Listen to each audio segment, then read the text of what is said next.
गमों की आंच पर आंसू उबाल कर देखो, गमों की आंच पर आंसू उबाल कर देखो, बनेगा रंग किसी पर डाल कर देखो, अपने दिल की पीड़ा भी कम होगी, अपने दिल की पीड़ा भी कम होगी, किसी के पाँव का कांटा निकाल कर देखो, किसी के पाँव का कांटा निकाल कर देखो।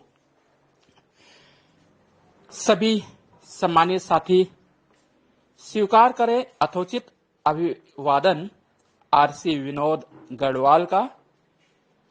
आज है दिनांक 25 सितंबर 2020, दिन शुक्रवार, और प्रत्येक शुक्रवार रिकॉर्डिंग क्लब में होता है the story of recording club का।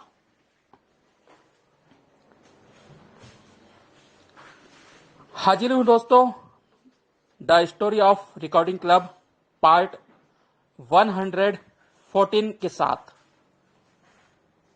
साथियों, आज की रिकॉर्डिंग क्लब की कहानी के सफर को मैं आगे बढ़ाऊं, उसके पहले आप सभी से एक विनम्र अपील, गुजारिश, निवेदन, अनुनय, विनय, अपील, आप जिस स्वरूप में मेरे शब्द को स्वीकारें,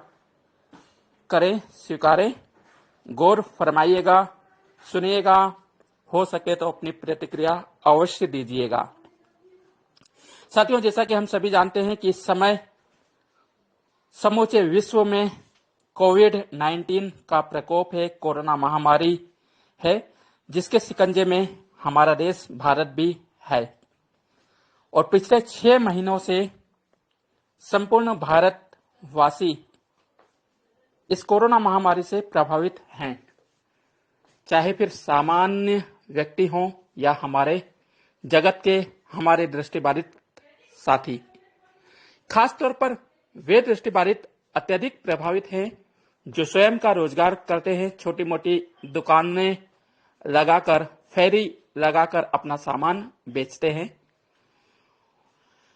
6 महीने से लॉकडाउन के कारण अत्यधिक प्रभावित है। वे अपना जीवन यापन करने में काफी संघर्ष और परेशानियों का सामना कर रहे हैं।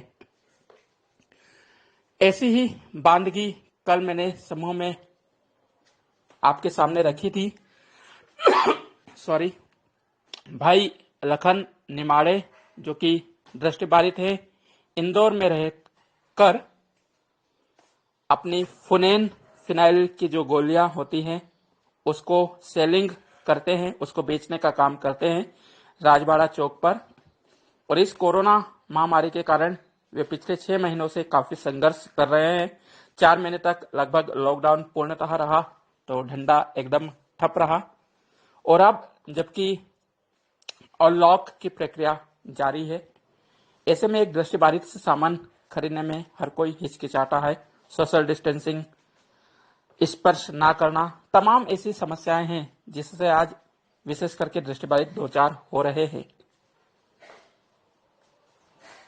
मित्र लखन निमाड़े के मकान मालिक का 6 माह का किराया देना है। दैनिक जो जीवन यापन की वस्तुएं होती है उसकी कमी है।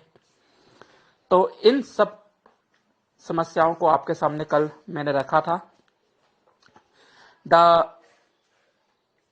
रिकॉर्डिंग क्लब जो हमारा ग्रुप है, इसमें इसी प्रकार की समस्या पिछले महीने बिहार के फिरोज आलम जी के सामने आई थी।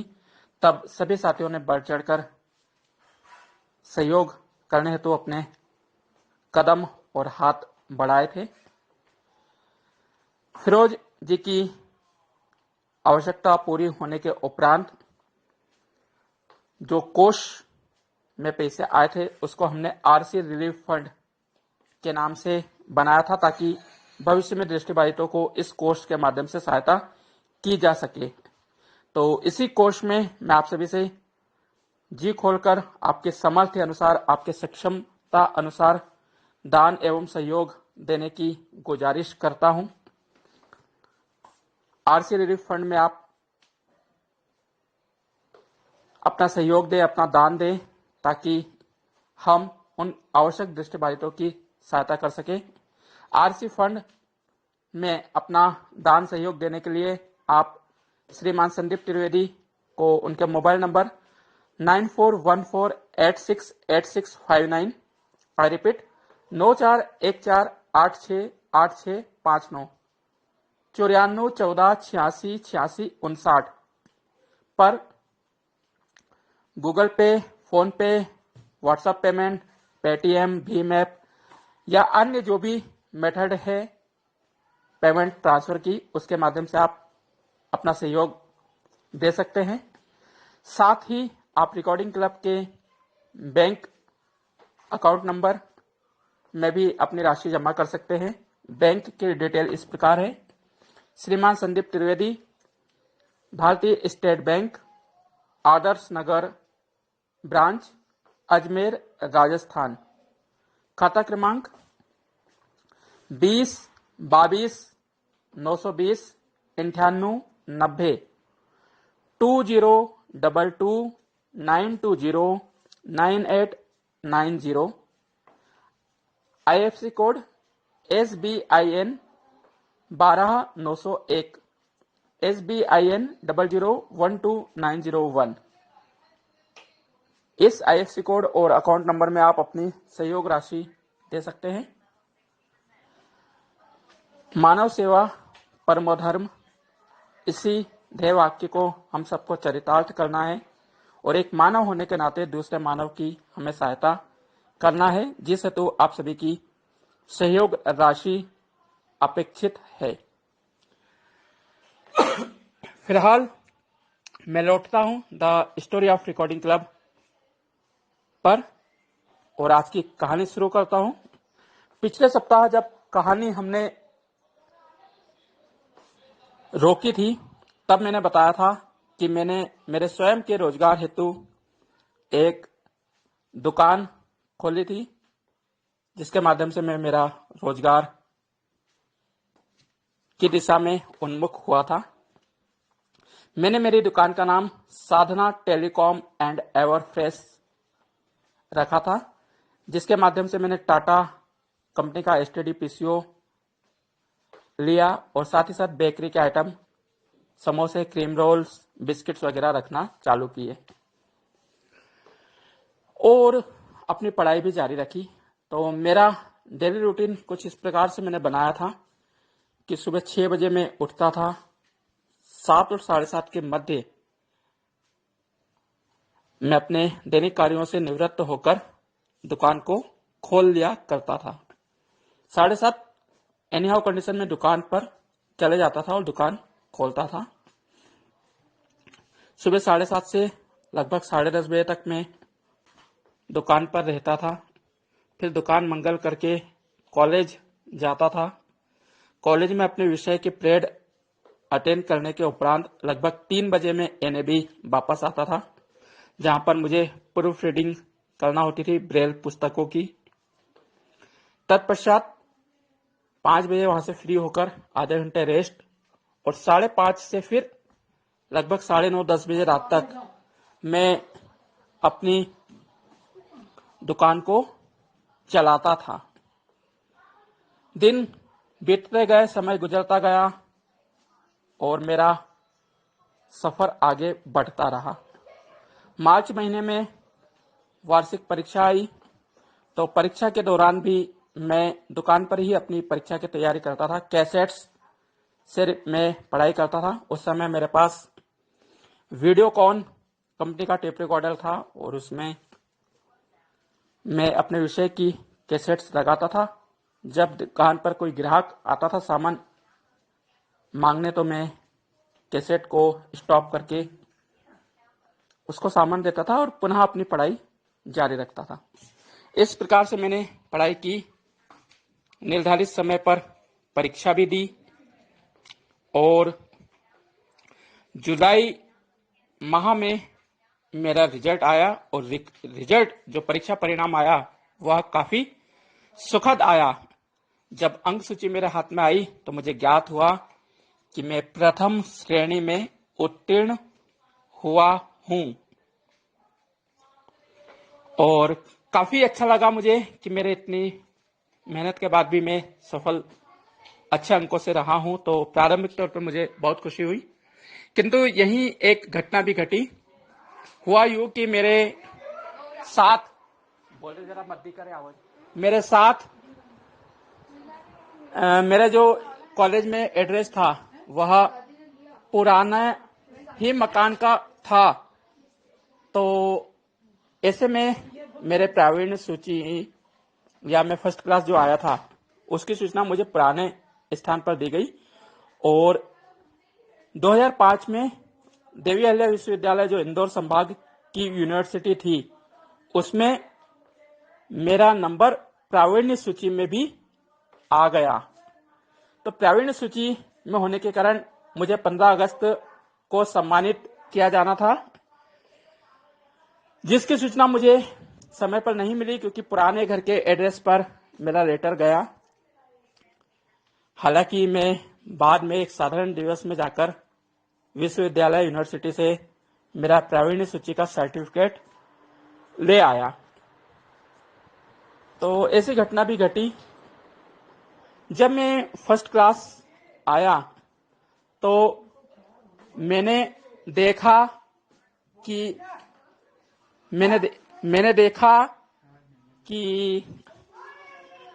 मैंने जो एक सब्जेक्ट छोड़कर थीसिस लिखने का निर्णय किया था, यानी कि एक विषय छोड़कर मैंने थीसिस लिखना पसंद किया था, तो उस थीसिस में मुझे 100 में से 91 मार्क्स मिले और जिसके परिणाम स्वरूप मेरा फर्स्ट क्लास रिजल्ट बना, मुझे ऐसा लगता है। तो विश्वविद्यालय की ऐसी नियमावली थी कि जो 55% अंक प्राप्त करता है एमए में, तो वो पीएचडी कर सकता है। तो फिर मैंने मेरे प्रोफेसर जिनके अंडर में मैंने थीसिस लिखी थी उनसे ही संपर्क किया और कहा सर क्या ऐसा हो सकता है? तो उन्होंने कहा हाँ बेटा जरूर हो सकता है और अच्छी बात है, तुम्हारे को 55 क्या, तुम्हारा तो फर्स्ट क्लास है, लगभग 63% मेरा रिजल्ट था। और उन्होंने बताया कि एकमात्र तुम्हारा ही फर्स्ट क्लास बना है इस बार कॉलेज में, जीएसीसी जो कॉलेज है उसमें एकमात्र तुम ऐसे विद्यार्थी हो जो कि राजनीति विज्ञान में प्रथम श्रेणी में पास हुए हो।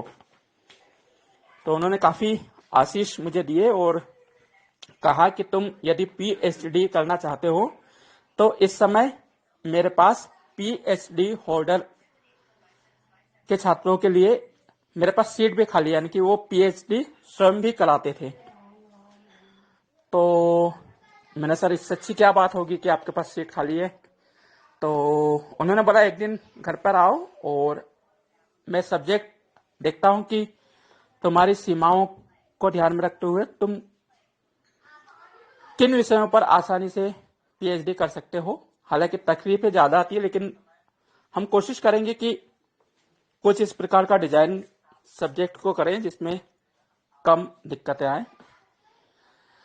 मैं उनके पास गया, उनसे मिला और काफी सारे विषयों पर मंथन करने के बाद उन्होंने मुझे 73वां एवं 74वां संविधान संशोधन जो स्थानीय नगरीय निकाय की स्वायत्तता से संबंधित था, कहा कि तुम इस पर अपनी सिनोप्सिस तैयार करो और तुम इसी टॉपिक को लेकर अपनी पीएचडी के लिए तैयारी करो। तो फिर मैंने ठीक है सर, मैंने जो है वो तैयारी शुरू करी। सिनोप्सिस भी मैंने यूनिवर्सिटी में सबमिट कर दी। सिनोप्सिस में यानी कि आपको 10-12 पेजों में पूरे विषय की रूपरेखा रखना होती है कि आप इस प्रकार से पीएचडी करेंगे। और इस सिनोप्सिस को फिर आरडीसी रिसर्च डिग्री कमेटी की बैठक होती है और वही आपको अप्रूवल देती है कि आप पीएचडी कर सकेंगे या नहीं कर सकेंगे, आपके सब्जेक्ट में क्या क्या चेंजेस हैं। तो एक और मैंने सिनोप्सिस सबमिट कर दी। वहीं दूसरी ओर व्यावसायिक परीक्षा मंडल मध्य प्रदेश भोपाल ने इस वर्ष संविदा शाला शिक्षक वर्ग 1 और 2-3 की पहली बार परीक्षा कराने हेतु विज्ञप्ति जारी की। सितंबर महीने में ये विज्ञप्ति आई और मैंने वर्ग 1 और 2 के लिए आवेदन किया, वर्ग 3 के लिए नहीं किया। नवंबर माह में वर्ग 1 की परीक्षा हुई और उसके कुछ समय पश्चात, जहां तक मुझे 13 नवंबर को वर्ग 1 की परीक्षा हुई थी और 27 नवंबर को वर्ग 2 की परीक्षा थी। मैं दोनों ही परीक्षा में सम्मिलित हुआ। जनवरी फर्स्ट वीक में वर्ग 1 का रिजल्ट आया। आप सभी की दुआओं से, सहयोग कह सकूं, बड़ों के आशीर्वाद से मैं वर्ग 1 की परीक्षा भी प्रथम श्रेणी से उत्तीर्ण हो गया। इसी समय में जनवरी एंड में वैकेंसी निकलना चालू हो गई। परीक्षा हो गई, रिजल्ट आ गया, तो फिर वैकेंसियां भी निकलना चालू हो गई। तो उज्जैन जिले में वर्ग 1 की 17 पद हेतु विज्ञप्ति निकली। उनमें से राजनीति विज्ञान का 1 पद था और राजनीति विज्ञान की जो पोस्ट थी वह अनारक्षित थी, यानी कि विकलांग कोटे में नहीं थी। फिर भी मैंने शौक में फॉर्म भर दिया, इसके लिए आवेदन कर दिया कि इधर मेरी पीएचडी सिनॉप्सिस कर दिया। अब आरडीसी जब होगी उसके बाद पता चलेगा कि मैं पीएचडी कर पाऊंगा नहीं कर पाऊंगा। तो वर्ग 1 का मैंने आवेदन दे दिया। अब उस आवेदन का क्या हुआ, मेरा सिलेक्शन हुआ नहीं हुआ, यदि मेरा चयन हुआ तो मुझे उसकी सूचना कैसे मिली, ये सारी बातें हम करेंगे मगर the story of recording club part 115 में, 115 में हम इस सफर को जारी रखेंगे। आज के लिए इतना ही। पुनः आप सभी से एक बार, मानवता की सेवा परम धर्म है, इसी गुजारिश के साथ आप सभी के सहयोग की अपेक्षा करता हूं। आप बढ़ चढ़कर दृष्टिबाधित समाज के लिए आरसी रिलीफ फंड में अपना दान दें, अपना सहयोग दें। आप सभी का दिन मंगलमय रहे, इन्हीं कामनाओं सहित पुनः नमस्कार। धन्यवाद। जय हिंद, जय भारत। Send button.